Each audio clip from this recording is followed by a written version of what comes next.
ایک رب کو ماننا انسان کی فطرت ہے. جب انسان اس کو مان لیتا ہے تو یہ بالکل فطرت سے ہم آہنگ ہوتا ہے. یہ کوئی معجزے کی بات نہیں تھی کہ وہ لوگ جو کل تک خونخوار تھے ایک بات کو ماننے کے بعد اگلے دن ان کی زندگی میں انقلاب برپا ہو گیا اور وہی خونخوار لوگ لوگوں کے ہمدرد بن گئے. یہ کوئی معجزے والی بات نہیں تھی، بلکہ یہ کہ فطرت نے اس بات کو لے لیا جو اس کے مطابق تھی کہ واقعی رب ایک ہی ہے. اور جب یہ بات ان کی دل کی گہرائی میں آ گئی تو اس سے ان کی زندگیوں کے اندر ایک انقلاب برپا ہو گیا. کل تک جو دوسروں کے حقوق دبا رہے تھے آج ان کے اندر یہ صفت پیدا ہو گئی کہ وہ اپنا حق بھی دینے کو تیار ہے. ایثار اور قربانی اور وہ سب چیزیں ان کے اندر کیسے آ گئیں؟ کوئی یہ راتوں رات اس طرح نہیں ہوا کرتا. یہ اس کا نتیجہ ہے کہ جو دل کے اندر بات فطرت کے مطابق تھی وہ اتر گئی. اور جیسے ہی یہ بات دلوں میں آئی زندگیاں بدلیں تو لوگوں نے دیکھا کہ وہ تاریکی چھٹ گئی اور ایک نئی صبح طلوع ہو گئی. کہاں تو یہ عالم تھا کہ معمولی معمولی چیزوں پر انسان کا خون بہا دیتے تھے. کہاں حضور نبی کریم صلی اللہ علیہ وسلم کے اس ارشاد کی تعبیر سامنے آ رہی ہے.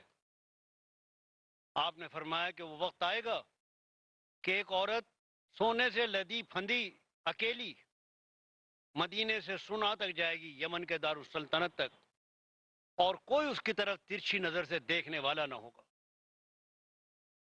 یہ امن و امان جو قائم ہوا وہ دلوں کی تبدیلی سے ہوا. اگر دل نہ بدلتے تو آپ کتنے قانون بنا لیتے، چاہے پھانسی پہ لوگوں کو چڑھا دیتے. قانون کو توڑنے کے لیے انسان کتنے ہی چور دروازے نکال لیتا ہے. قانون تو اصل وہ ہے جو دل کے اندر گھر کر جائے. جب تک دل کے اندر وہ گھر نہیں کرتا، اس کا احترام نہیں پیدا ہوتا، جواب دہی کا احساس نہیں ہوتا، دل کے اوپر ایک پہرے دار نہیں رہتا، اس وقت تک یہ قانون کام نہیں کرتا. بے شک ضرورت اس کی بھی ہوتی ہے. ہمیشہ انسان کی کیفیت ایک جیسی نہیں رہتی. انسان فرشتہ نہیں ہے، اس کی کیفیت بدلتی رہتی ہے. کبھی وہ نہایت ایماندار ہوتا ہے، کبھی اس کی کیفیت میں وہ فرق آ جاتا ہے. اس لیے اور ہر انسان کی کیفیت ایک جیسی نہیں ہوتی، اس لیے قانون کی بھی ضرورت پڑتی ہے، وہ قانون جو مؤثر ہو. لیکن اصل بنیاد یہی ہے کہ دل بدلا جائے اور پھر قانون لایا جائے، تب وہ کامیابی ہوتی ہے. ہم اس وقت پوری دنیا میں جن مشکلات سے گزر رہے ہیں اور پوری انسانیت گزر رہی ہے، کوئی اس میں خاص مذہب کی بات نہیں ہے، پورا دنیا کا انسان اس وقت انتہائی تکلیف دہ حالات سے گزر رہا ہے. ان حالات کی وجہ غربت نہیں ہے. یہ نہیں ہے کہ لوگوں کے پاس کھانے کے لیے نہیں ہے، پریشان حال ہیں. بنیادی وجہ یہ نہیں ہے. بنیادی وجہ وہ بگاڑ ہے جو اندر سے باہر کو آیا ہے. اس بگاڑ کی وجہ سے جو ممالک بڑے ترقی یافتہ ہیں، ترقی پذیر نہیں بلکہ ترقی یافتہ ہیں اور ترقیوں کی منزل طے کر چکے ہیں، آج وہ بھی انہی مشکلات سے گزر رہے ہیں جن سے دوسرے ملک گزر رہے ہیں. تو پوری دنیا میں ایک بحران ہے. امن، سکون، چین جیسے دنیا سے رخصت ہو چکا ہے. انسان گوشہ عافیت کی تلاش میں ہے کہ اللہ کی زمین پر کوئی کونا ایسا ہے جہاں چین کا سانس لے سکے. لوگ اپنے اپنے خیالات کے مطابق کوششیں کر رہے ہیں، مختلف طریقے آزما رہے ہیں. دہشت گردی ایک پوری دنیا کا بڑا زبردست مسئلہ بن چکا ہے. کچھ خبر نہیں کس وقت کیا حادثہ پیش آ جائے. یہ تمام مسئلوں کو اگر آپ اکٹھا کر کے دیکھیں تو ہمیں آپ یہ کہنے کی اجازت دیجیے اور یقین مانیے کہ ہمارا یہ کہنا عقیدت کی بنیاد پر نہیں ہے صرف، بلکہ حقیقت ہے اور تجزیہ ہے اور تاریخ کی یہ شہادت ہے کہ جب تک وحی الہی کی روشنی میں اور اللہ کے پیغمبروں کے طریقے کے مطابق انسان آگے نہیں بڑھے گا، ان مسئلوں کو حل نہیں کیا جا سکتا۔ اس کی کاوشیں رائے گاہ جائیں گی، فائدہ نہیں ہوگا اور نہ ہو رہا ہے۔ شاعر نے ٹھیک ہی شاید کہا تھا کہ ڈور کو سلجھا رہا ہے اور سرا ملتا نہیں۔ تو جب تک وہ سرا ہاتھ نہ آئے، وہ سرا کیا ہے؟ سرا یہ ہے کہ وہ تعلیم، وہ ہدایت جو دلوں کی دنیا کو بدل دے، اس تعلیم اور ہدایت پر انسان غور کرے۔ اور وہ کوئی دور نہیں، پہاڑوں کے غاروں میں کوئی چھپی بھی نہیں ہے وہ کہ آپ اس کو تلاش کرتے پھریں جنگلوں میں اور بیابانوں میں کہ جی وہ کہاں ہے۔ وہ تو بالکل آپ کے سامنے ہے، بالکل آپ کے سامنے ہے۔ ذرا آپ نگاہ اٹھا کر دیکھ لیجئے، بس اتنا کرم آپ کر دیجئے کہ آپ کے چہرے پر جو یہ اینک لگی ہوئی ہے، یہ تعصب کی، یہ تحفظ کی، یہ برتری کے احساس کی، یہ احساس برتری کی آپ اینک اور چشمے کو اتار کر پورے کھلے دل کے ساتھ اور کھلے دماغ کے ساتھ آپ خود غور کیجئے کہ اللہ کی آخری ہدایت اور آخری پیغمبر کی تعلیم جس کا عملی نمونہ دنیا دیکھ چکی ہے، وہ صرف کتابوں میں اور کاغذوں میں اور دماغوں میں ہی نہیں ہے، وہ کوئی تھیوری اور نظریات ہی نہیں ہے، بلکہ تجربات کی کسوٹی پر وہ پوری اتری ہے۔ ایک وہ علاقہ جہاں تمدن کی ہوا نہیں لگی تھی، عرب کا وہ بیابان جہاں کوئی تمدن نہیں پہنچا تھا، نہ یونان کا، نہ فارس کا، نہ ہندوستان کا، بالکل جنگلی لوگ، اجڑ لوگ، جاہل لوگ، جہاں چند آدمی پڑھے لکھے ہوتے تھے۔ آخر کیا چیز تھی ان کے پاس کہ جب وہ ان کے پاس پہنچی ہے انہوں نے اس کو قبول کر لیا؟ اگر آپ حال ہی کی زبان میں کہیں کہ اتر کر ہرا سے صوبے قوم آیا اور ایک نسخہ کیمیا ساتھ لایا، تو بلا مبالغہ نسخہ کیمیا کہ جس نے انسانوں کی دنیا بدل دی، اس پسماندہ قوم کو مہذب اور متمدن ایسا بنا دیا کہ وہ قوموں کی امام بن گئی۔ اس کے اندر وہ کردار اور وہ اقدار اور وہ صفات پیدا کر دیں کہ دنیا کے سب سے بہترین انسان بن گئے وہ، عورتوں کی عزت کے محافظ، انسانیت کے علم بردار، صابر و شاکر، محبت کرنے والے، سب کو دوست رکھنے والے،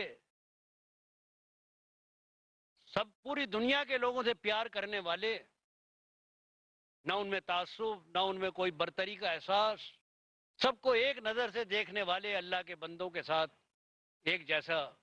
لیوپولڈ ویس کی کتاب کبھی آپ موقع ملے تو، روڈ ٹو مکہ، یہ فرانس کے بہت بڑے صحافی ہیں جو عرب ممالک کے دورے پر نکلے تھے۔ روڈ ٹو مکہ کا ترجمہ بھی ہو چکا ہے، ساحل سے طوفان تک کے نام سے۔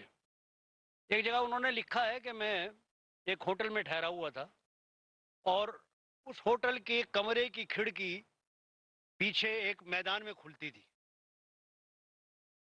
اس میدان میں عرب کے اونٹ والے آ کر زیادہ تر ٹھہرا کرتے تھے، اپنے اونٹوں کے ساتھ ان کا پڑاؤ وہاں ہوا کرتا تھا۔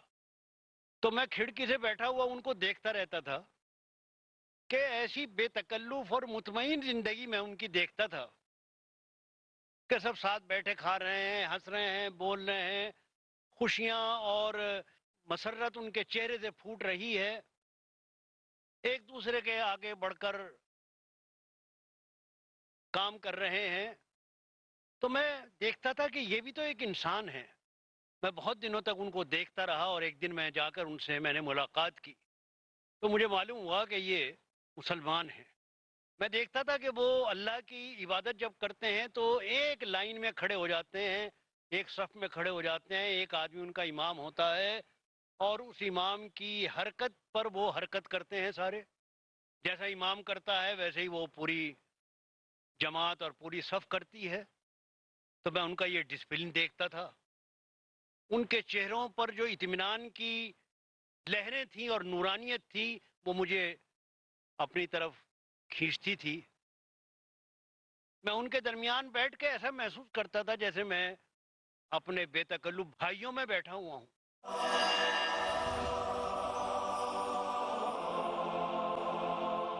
میں بہت دنوں تک ان کو دیکھتا رہا، اور ایک دن میں جا کر ان سے میں نے ملاقات کی تو مجھے معلوم ہوا کہ یہ مسلمان ہیں۔ میں وہ اللہ کی عبادت جب کرتے ہیں تو ایک لائن میں کھڑے ہو جاتے ہیں، ایک صف میں کھڑے ہو جاتے ہیں،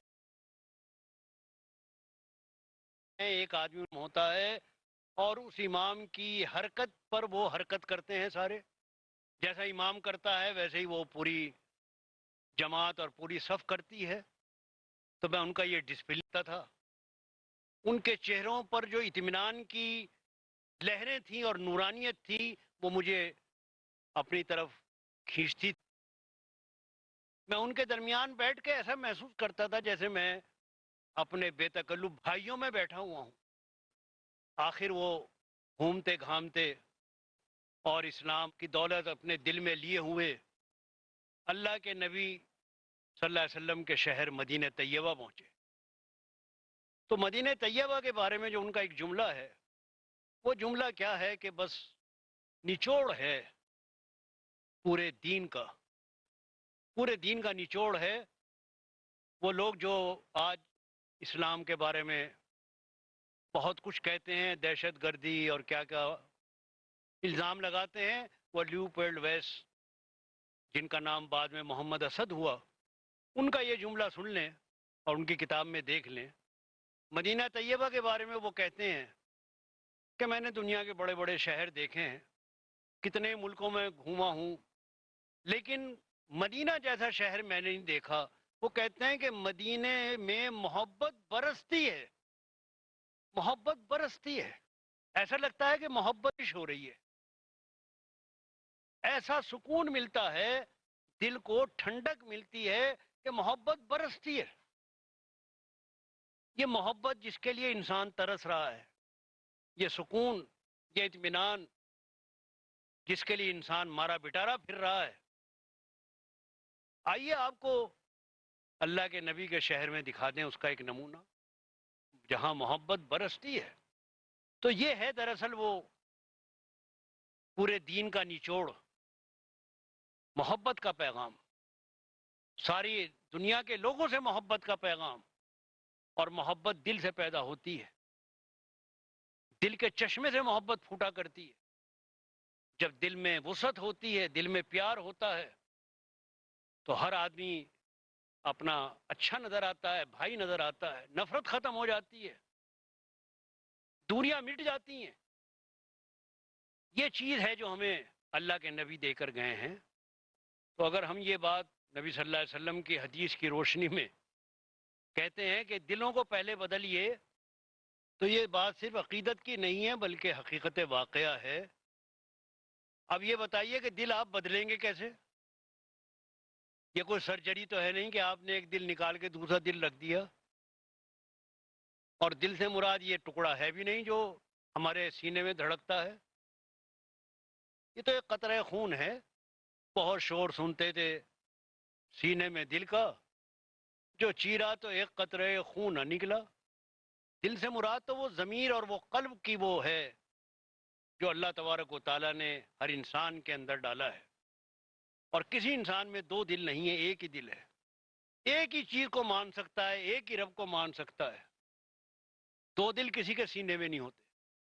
تو دل کو بدلنا ہے تو فطرت کے مطابق جو تعلیم ہے اسی کو دل قبول کرے گا۔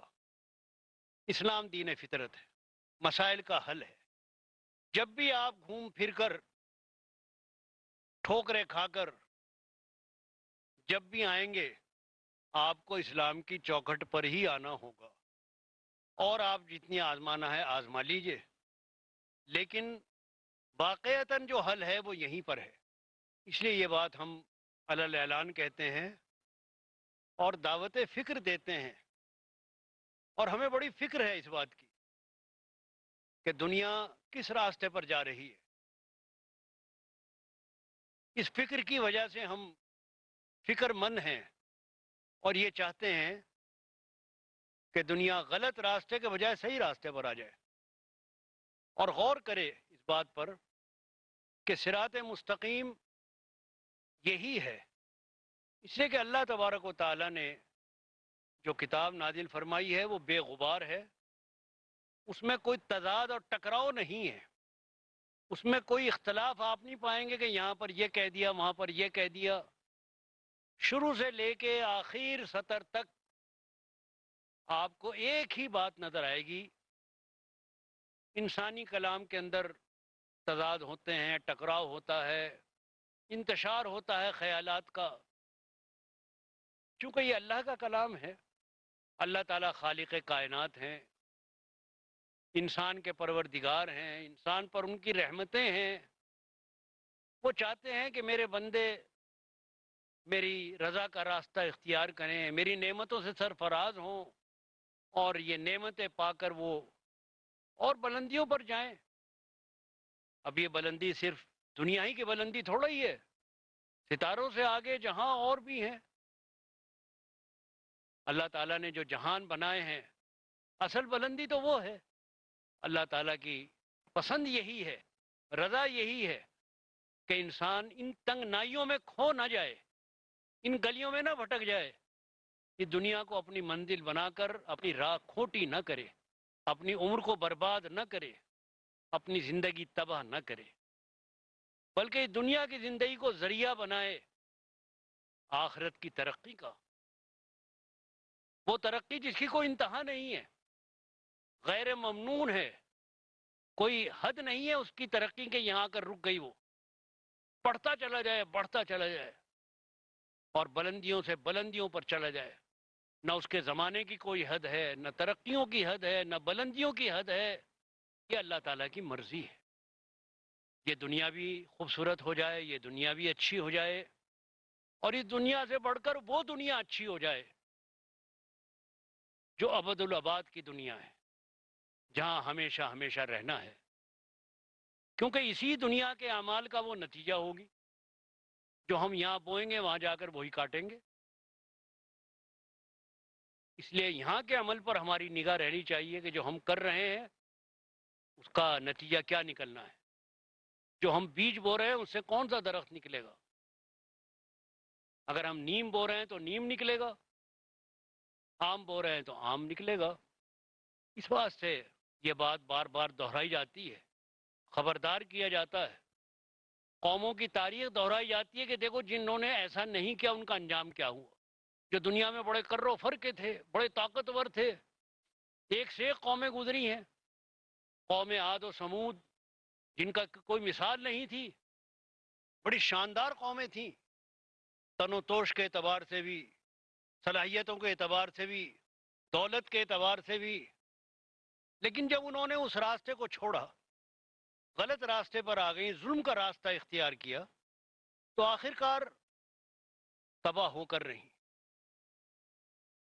فرعون ہو، نمرود ہو، عاد و سمود ہو، کوئی بھی تاریخ آپ دنیا کی اٹھا کر دیکھ لیجئے، آج ان قوموں کے نام و نشان بھی نہیں۔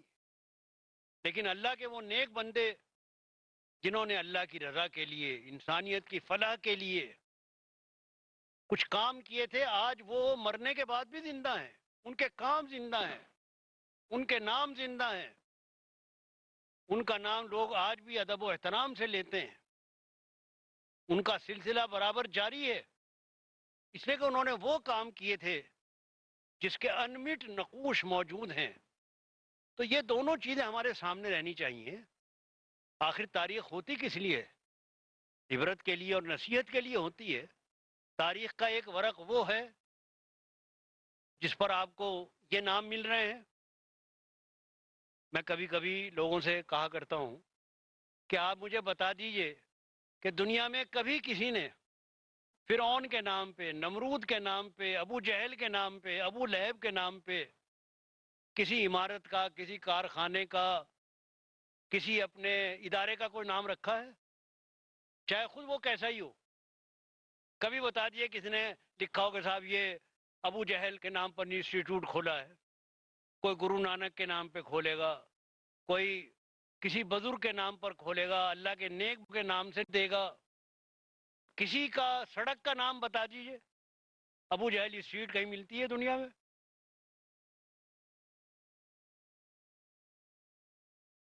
فرعون کے نام پر کوئی سڑک شاہراہ ملتی ہے؟ کوئی نام لیوا بھی نہیں ہے. عبرت کا نشان بنے ہوئے ہیں. تو آخر یہ کیوں ہے؟ اگر ان کا راستہ ٹھیک تھا تو اس طرح وہ بے نام و نشان کیوں ہو جاتے؟ اللہ کے وہ نیک بندے جنہوں نے کارنامے اچھے انجام دیے ہیں، لوگ ان کا نام احترام سے لیتے ہیں، عزت سے لیتے ہیں، ان کے نام پر اپنے بچوں کے نام رکھنا پسند کرتے ہیں. کوئی اپنی اولاد کا نام ابو جہل نہیں رکھنے کا. تو آخر یہ عبرت دنیا کے اندر بھی ہے. تو نیکی اور بدی کا جو فرق انسان کے شعور کے اندر ہے، اس کا شعور خود بتاتا ہے کہ یہ راستہ غلط ہے، یہ راستہ صحیح ہے. وہ صحیح راستہ جس کی نشاندہی اللہ تبارک و تعالیٰ نے اپنے پیغمبروں کے ذریعے کی ہے، انہوں نے وہ راستہ دکھایا ہے. اور وہ راہ آج بھی روشن ہے. غبار راہ روشن ہے مثل کہکشاں اب تک. آج بھی وہ راستہ اتنا ہی روشن ہے، اس کی روشنی میں کوئی فرق نہیں آیا. زمانہ ہو گیا گزرا تھا کوئی اس راہ سے، لیکن غبار راہ روشن ہے مثل کہکشاں اب تک.